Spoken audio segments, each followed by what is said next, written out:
donde vimos muertos de todas edades, y mujeres, y niños, y ancianos. Y ahora resulta que no había armamento de, ¿cómo es que llaman? Destrucción masiva. Y ahora el señor Rumsfeld, ni biológico, ni químico, que ni tiene atómico, la misma responsabilidad que tuvo McNamara con relación a la guerra de Vietnam, para que después, décadas después, fuera a hacer mea culpa y a decir que aquello fue un costoso y tremendo y inexplicable error, ¿no?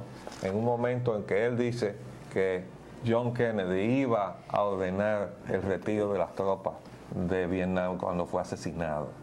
Y el resultado de eso fue el escalamiento de la presencia norteamericana en Vietnam, con todas las consecuencias que eso tuvo. De modo que así es que se hace la guerra en el mundo. Y nosotros queremos oír tu opinión sobre esto, Pedro Manuel. Como no, con mucho gusto. Pero antes, deseo en este día 30 de mayo expresar mi protesta por la suspensión de este programa. Disculpando tal vez al propietario del medio, porque sé lo que está aconteciendo, cómo el gobierno ejerce presiones a veces irresistibles sobre los propietarios de medios. Muchos de estos medios son propiedad de banqueros que simplemente negocian con sus espacios y con las opiniones que dejan pasar y las que no dejan pasar y las que tergiversan o las que ocultan. Pero yo puedo dar testimonio de que yo, un programa similar que desarrollé una vez en otra televisora, también fui prácticamente combinado a salir de allí. Y luego, con un productor amigo, Miguel Hernández, en el programa Cuarto Poder, donde tenía una presencia constante, prácticamente semanal, el presidente de la República sacó a Miguel Hernández con un exilio dorado a Taiwán, una posición que deja $20,000 mensuales. Y Miguel me pidió excusas a mí sobre eso, y me quedaba un único programa, un programa final que él me ofreció para que yo hablara por última vez ahí. Y me llamó acongojado horas antes del programa para decirme que el presidente lo había llamado para pedirle ese último programa y que llevara al loco ahí. Sistemáticamente se está dando esta situación. Otros programas, amigos, donde yo iba con mucha frecuencia, a uno lo nombraron en un cargo muy importante y otro me pide excusa diciéndome que hay que sobrevivir, no me ha invitado nunca más. Eso está sucediendo, y lo que está sucediendo es un atentado contra la libertad.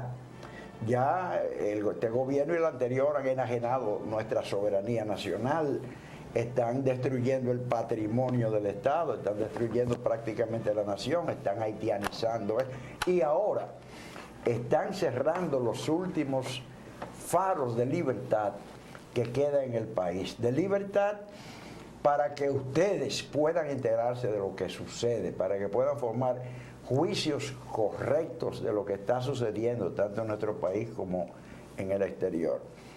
Y esto es algo por lo cual nosotros no podemos luchar por ustedes. Le toca a ustedes, a cada persona, a cada hombre, a cada mujer, a cada joven del país, luchar por su libertad, como han luchado todos los héroes y mártires que ha tenido la República desde antes de su fundación y durante todo el curso de su fundación.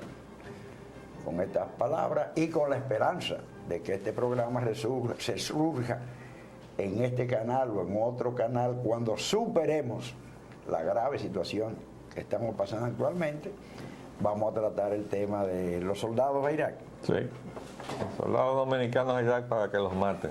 Bueno, el presidente Hipólito Mejía ha venido haciendo una serie de compromisos secretos antinacionales e inconstitucionales. Se reúne con Bush, se reúne con Colin Powell, se reúne con el ministro canadiense, se reúne ahora en Washington, y entre las cosas que conocemos, porque hay otras que no conocemos, y tengo sospechas de que trama de que tiene en proceso algo muy terrible, que es la dolarización, la destrucción del peso dominicano, surge la noticia de que ha ofrecido enviar un batallón, por lo menos 400 hombres. Son 250, recuerda. Un batallón de tropas para colaborar en la reconstrucción de Irak. Eso está prohibido en la Constitución de la República. Y aquí está, déjeme leerlo. Artículo 13, parte infine, esa parte que está aquí señalada en color mamey. El principio de la no intervención constituye una norma invariable de la política internacional dominicana. Artículo 3 de la Constitución de la República. Aquí está, Gaceta Oficial. Constitución de la República Dominicana.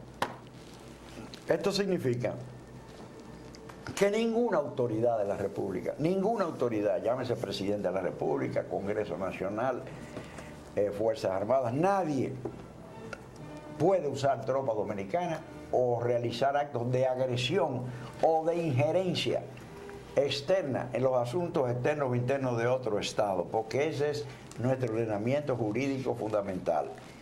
Nuestras Fuerzas Armadas son defensivas, no son agresivas. Y así ha sido desde la historia de la República. Pero Pedro, lo más humillante para los dominicanos de este asunto es que hoy en la mañana salga en el periódico la información de que fue que no se le solicitó, sino que fue el propio presidente Mejía quien ofreció.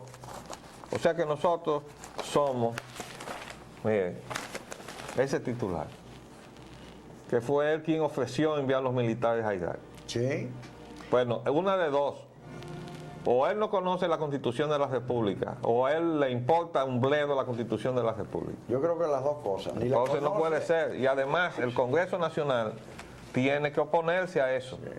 Yo creo que el Congreso Nacional debe exigirle al presidente de la República que le envíe los acuerdos secretos que hizo en Washington con los americanos.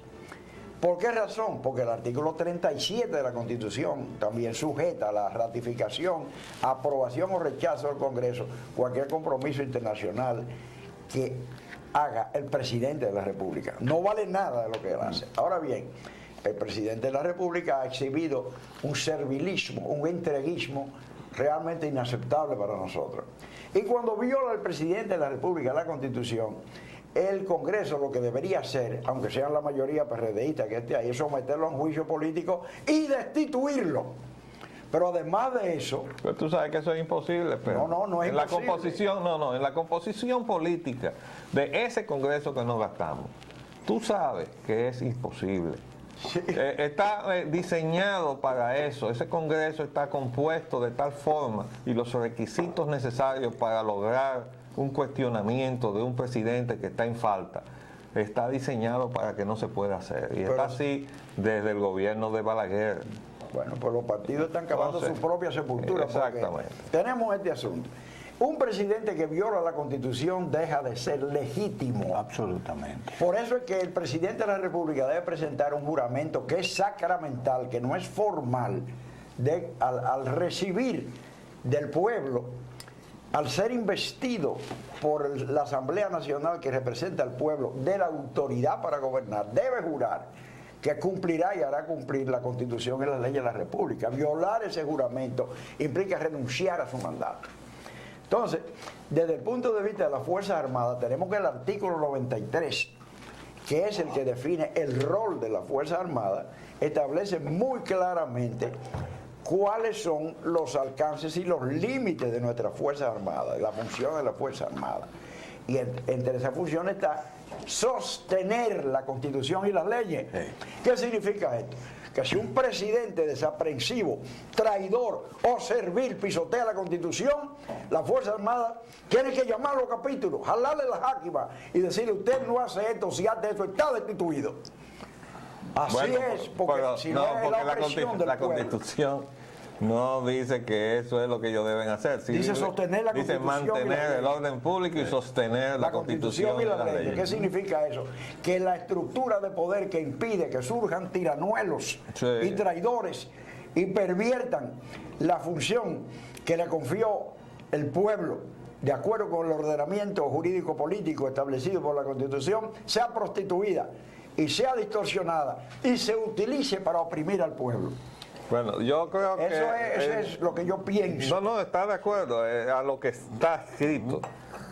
Desde el punto de vista de la realidad, Pedro Manuel, cuando el Congreso no puede cumplir el cometido de pasarle juicio al presidente de la República, es muy difícil lograr que un cuerpo que se mantiene a base de un principio que es la obediencia, y que le debe obediencia al comandante en jefe, Yo entiendo que es el presidente de la República, pueda entonces dar un ejemplo en algo en donde el Congreso falla. Pero de todas maneras, no se interprete esto como una incitación. No, lo que estamos es reflexionando sobre la diferencia que hay entre lo que está escrito y la forma en que hemos venido que ha devenido la realidad de la constitución de las instituciones del Estado. Pero vamos a pasar a otro tema, si te parece bien. Un último comentario. Si el Congreso, en calidad de representante del pueblo, no ejerce sus funciones, esa representatividad, el poder vuelve al pueblo. Entonces es el pueblo el que tiene que exigir que los actos inconstitucionales sean revertidos, se rechacen, sean revertidos y exigir la renuncia de las autoridades. Este asunto de enviar los soldados a Irak es muy insidioso y peligroso, porque se ha revelado que hace 45 días que hay un oficial de la Fuerza Armada en Bagdad coordinando ese envío. O sea, que es una negociación secreta del presidente de la República que de mucho antes de la visita de Washington. Pero además, el presidente ha dicho que esas tropas irían a trabajar en la reconstrucción de Irak. En Irak la guerra no ha terminado. No, y además dijeron que era para fines humanitarios. No hay tales fines humanitarios. Además, si van a reconstruir, yo decía, debían enviar entonces el batallón de ingenieros. Sí. Y entonces, o si no, mandar a la Cámara de la Industria de la Construcción con Guy Moya a la cabeza, a ver si le toca alguno de los contratos grado a grado que ha estado repartiendo la Casa Blanca. Son nuestras mejores tropas de combate. Ahí van los cazadores de montaña, los escorpiones y los carapintados. Van a combatir, a matar iraquíes y a ser muertos por iraquíes. Además, eso expone al país a eventuales actos de represalia de los nacionalistas iraquíes o de los terroristas musulmanes, y de los cuales sería responsable civil y penalmente el presidente de la República. Y de cada soldado que muera ya, el presidente de la República es responsable ante sus familias y ante el resto de la sociedad. En mi opinión personal, yo sé las limitaciones que tienen por el asunto de la obediencia al comandante supremo, ¿verdad? Pero a ningún comandante supremo, ningún guardia tiene que obedecerlo si viola la Constitución de la República. Se ilegitimiza. Sí, eso hay que tenerlo presente, pero yo comprendo. Ahora bien, tenemos que impedir... Perdona, déjame hacer otra acotación. ¿Sí? Y es que, así como el pueblo dominicano necesita mucha educación para que llegue a poder ejercer ese privilegio de ser ciudadano, porque cuando usted es ignorado, es decir, usted no tiene la educación, usted es analfabeto, usted no puede desempeñar la tarea del ciudadano. Lo mismo le pasa a los soldados. Si el soldado no tiene ese nivel de educación y además el estado de conciencia, no puede hacer esa tarea que le exige la Constitución de la República, porque no la entiende. Lo único que entiende esa persona ignorante que tiene un uniforme arriba es que tiene que obedecer lo que le dijo el superior. Y no puede desarrollar, por ejemplo, el estado de conciencia de un Rafael Tomás Fernández Domínguez, que fue capaz de organizar un movimiento para hacer valer la Constitución de la República, porque él sí tenía capacidad y aglutinó a todos los oficiales que tenían capacidad para entender eso. Y además quiero aprovechar y decir que el movimiento tuvo dos niveles, uno a nivel de oficial superior, que estamos hablando de tenientes, coroneles y mayores, y algún capitán que otro, pero había también un nivel de sargento que encabezaba Polonio Pierre en el cuartel general de ahí de la carretera Duarte. De todas maneras, estos son metas del pueblo dominicano. O sea, la Constitución pauta, a pesar de que se le debilitó en muchos aspectos, pero pauta lo que debemos aspirar a hacer nosotros los dominicanos. Vamos a pasar a otro tema, Pedro, si te parece bien. Ahora comenzamos por el colapso del mercado cambiario. Dice aquí que la tasa de cambio sigue hacia arriba, está en 28.40, 28.75 en los bancos y había desaparecido en las casas de cambio. ¿Qué te parece? Bueno, aquí hay dos posibilidades. El número uno es una situación resultante del desequilibrio estructural incontenible de la balanza de pagos, y el otro es los planes, la inducción de los planes de dolarización. Ese es el Voy a tratar de definir las dos cosas rápidamente. Es muy lógico e inevitable que en un mercado que no acumula dólares, donde se acaba de liberalizar las poquitas divisas de las que manejan, que entregaban la zona franca y el turismo. Perdón, que no acumula dólares porque no quiere. No, porque no quiere. Porque ha renunciado a acumularla. Lo ha renunciado a acumularla porque actúa por el interés de los ricos De otros, tenedores de dólares y de la potencia. Y de lo que se quieren llevar los dólares del país. Entonces, en un país como en una economía como esta, en la cual ingresan unos 2.000 millones de dólares de remesa de dominicanos ausentes generada con su trabajo en los Estados Unidos, no con el trabajo de los dominicanos aquí, y que ingresan de zona franca y turismo unos 1.000 millones de dólares combinados los dos, porque el resto se queda en el exterior, que son, y 700 millones de dólares apenas de exportaciones de bienes y el resto préstamos, que sin embargo tiene exportaciones por más de 6.000 millones de dólares, un servicio de la deuda cerca de 1.000 millones de dólares, remesas indeterminadas de centenares de millones de dólares de las grandes corporaciones que ya, desde que modificaron la ley de inversión extranjera, en vez de poder sacar un 25% de capital de utilidades, se lo llevan al 100%. No, al 250%. No Sí. no tienen ya límites. Entonces, es una economía donde, lógicamente, hay más dinero en dólares del que puede entrar. Entonces hay un desajuste permanente que se está resolviendo con endeudamiento interno, endeudamiento externo, privado y público. Bonos soberanos. Bonos soberanos, todo eso, porque la economía ya no genera. Para cualquier obra se requiere utilizar bonos soberanos, crédito externo, hasta para la impúdica. Perdóname, déjame hacer un comentario en eso. Sí, lo que pasa es que ahí juegan dos cosas. Primero, porque hay un desorden en la ejecución presupuestaria. Aquí se gasta lo que no se tiene. Y además se inventan muchísimas obras que no son necesarias, como lo hizo Leonel Fernández, ¿verdad? Entonces, eso crea una situación de descontrol, no hay un plan, no hay nada. Y en el medio de eso, pues, como dice el refrán, en el mar revuelto, ganancia de pecadores. Vamos a hacer un paréntesis y volvemos en un minuto. Ok.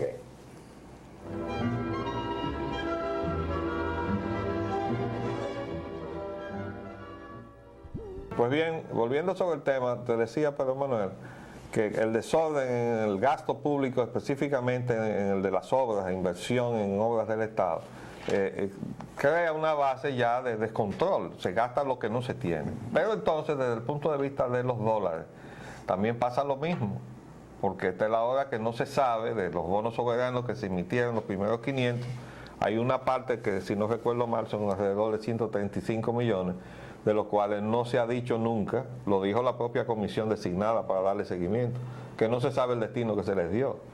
Pero claro, hay que suponer que va también a tapar los huecos del Banco Central con relación a esa tonera que se dejó al derogar la ley de inversión extranjera. Algo peor, se decía y salió en la prensa que en lo que se llama la mesa de valores del Banco Central, habían 3 o 4 funcionarios que decidían a cuál cambista le vendían ese dinero. Y de ahí va a tener que responder el ex gobernador del Banco Central.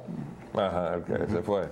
Porque ¿qué se hicieron? ¿A quién le vendieron los primeros bonos soberanos y los 600 millones de dólares de los otros últimos soberanos? ¿A quién? ¿En qué condiciones se los vendieron?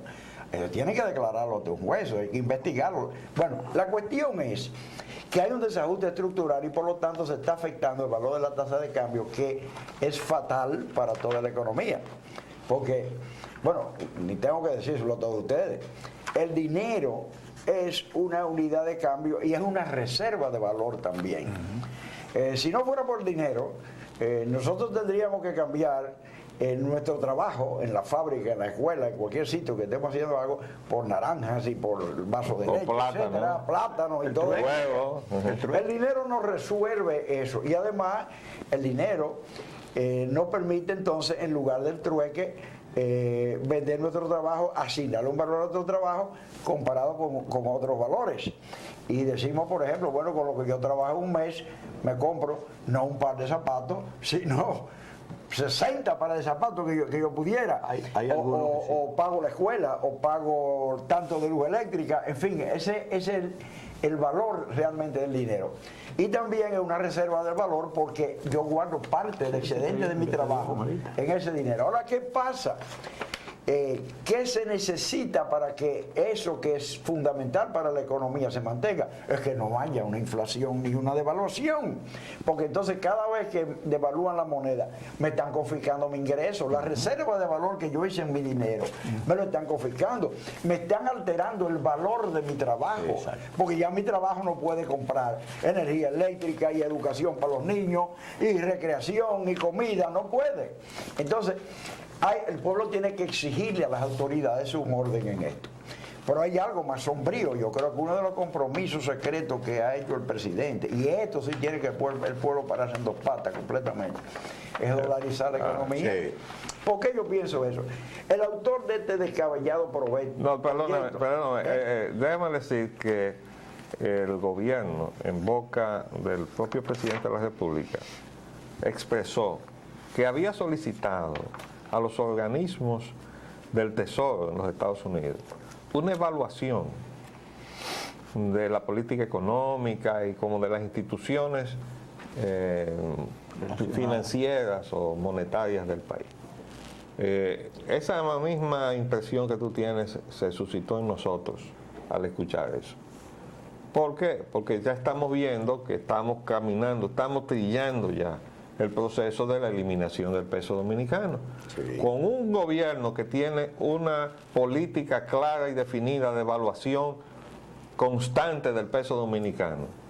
Entonces ahora se les reprocha a quienes quieren refugiarse en el dólar para proteger sus ahorros, que dicen que están especulando con el dólar. No, sin hacer, desde luego, no vamos a decir que no existe gente que esté utilizando esto como negocio.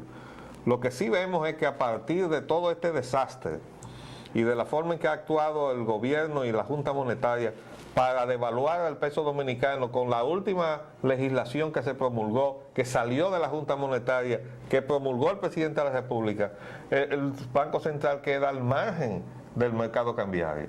Sí. Y en una situación así, donde la vocación de salida de todos esos capitales que se sacan en pesos del bolsillo de los dominicanos a buscar libremente dólares al mercado, con un Banco Central que ya no tiene facultad para intervenir, estamos sencillamente liquidando la moneda dominicana. Y yo tengo este razonamiento. El Departamento de Tesoro de Estados Unidos es el que presta para recoger los pesos y dar los dólares. ¿Con qué recoger los pesos en los casos de dolarización? Correcto. Como ha sucedido en otros países como Ecuador.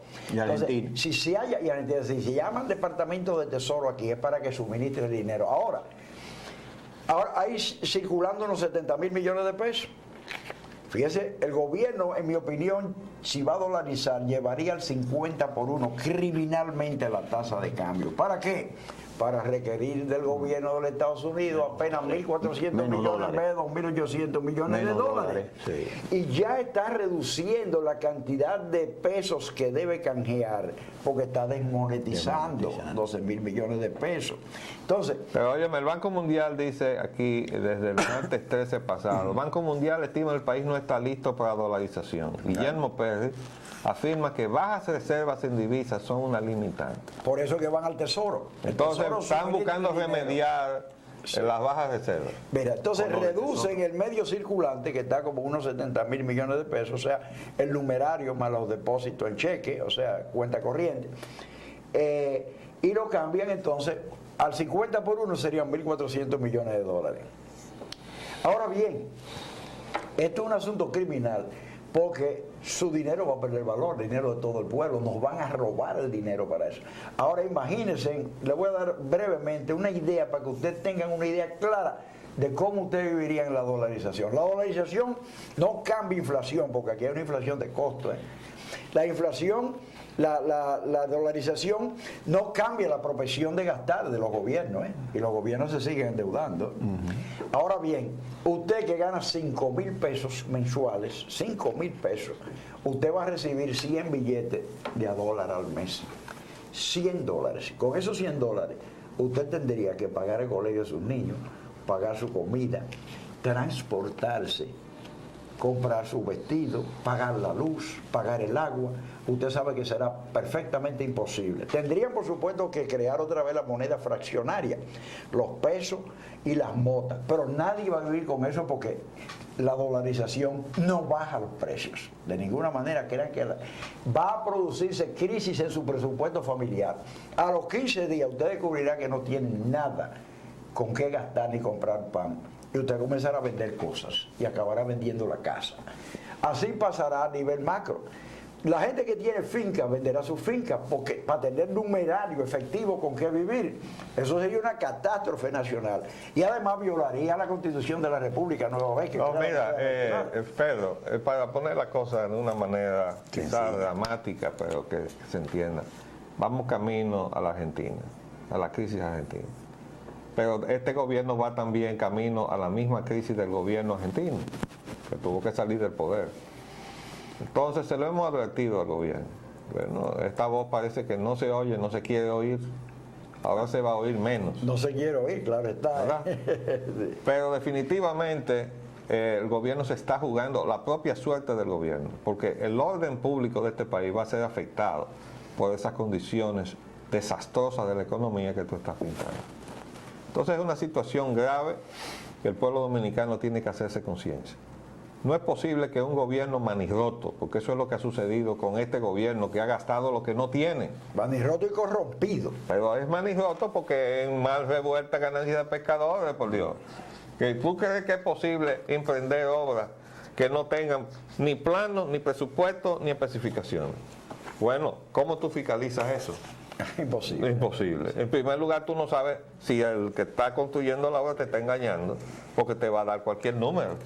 ¿Y qué propicia eso? Pues corrupción, desde luego que sí. Que eso lo sabe el presidente. El presidente denunció los grados a grado desde antes de ser presidente.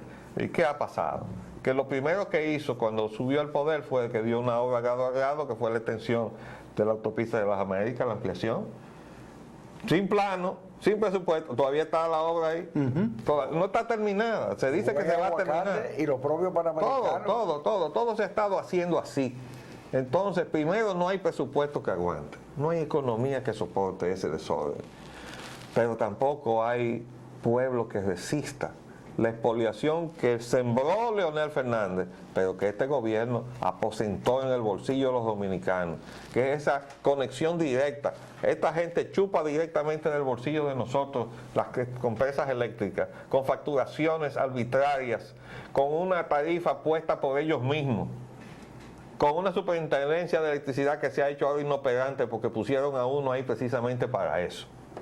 Entonces, resultado, ellos chupan todos esos pesos, entonces van a un mercado que no tiene control de nadie, a buscar todos los dólares que están y los absorben y se los llevan, porque no hay entonces facultad legal para detenerlos.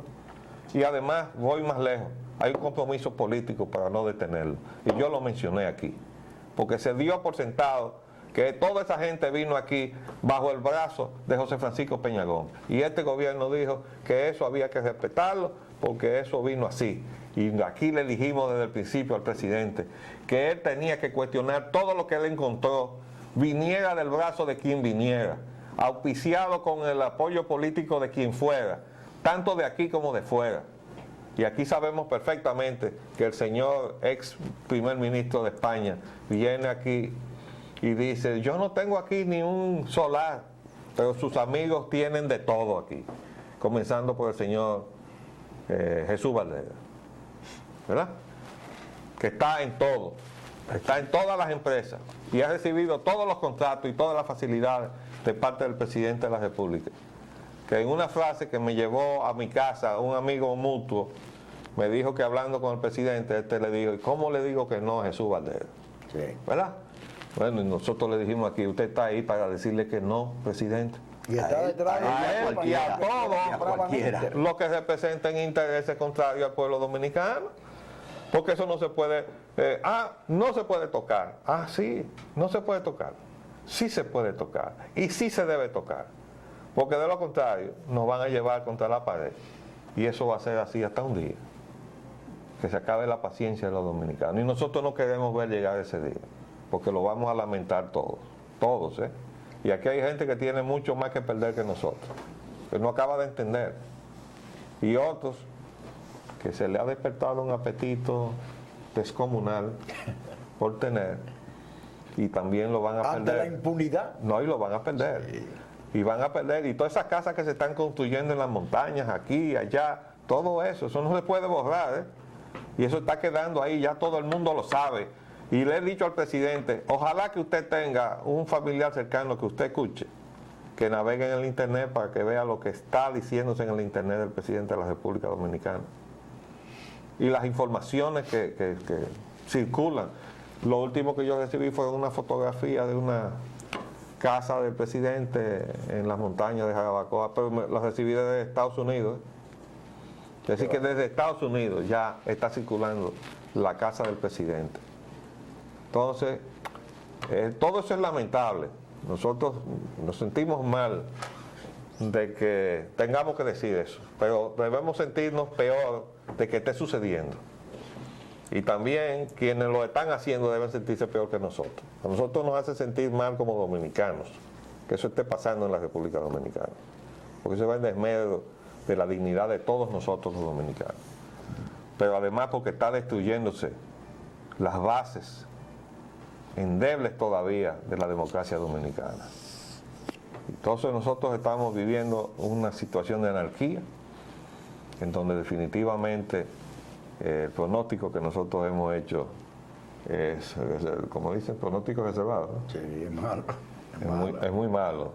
Esta es una democracia que está ya moribunda y las consecuencias nos van a pesar.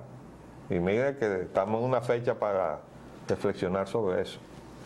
Pero Manuel, el cuadro general de la economía del mundo, quisiéramos decirte, lo habíamos guardado como un ejemplo de lo que está pasando en los Estados Unidos. Y decíamos esto, por ejemplo, nosotros mostramos esta es una promoción que sale en un periódico cualquiera de los Estados Unidos. Sí. Ningún pago hasta enero del 2005. Además, sin ningún avance y sin ningún interés. O sea, no, llévese los benditos cosas que nos están ocupando espacio aquí y lo vamos a cargar en su cuenta hasta que en enero del 2005 no veamos.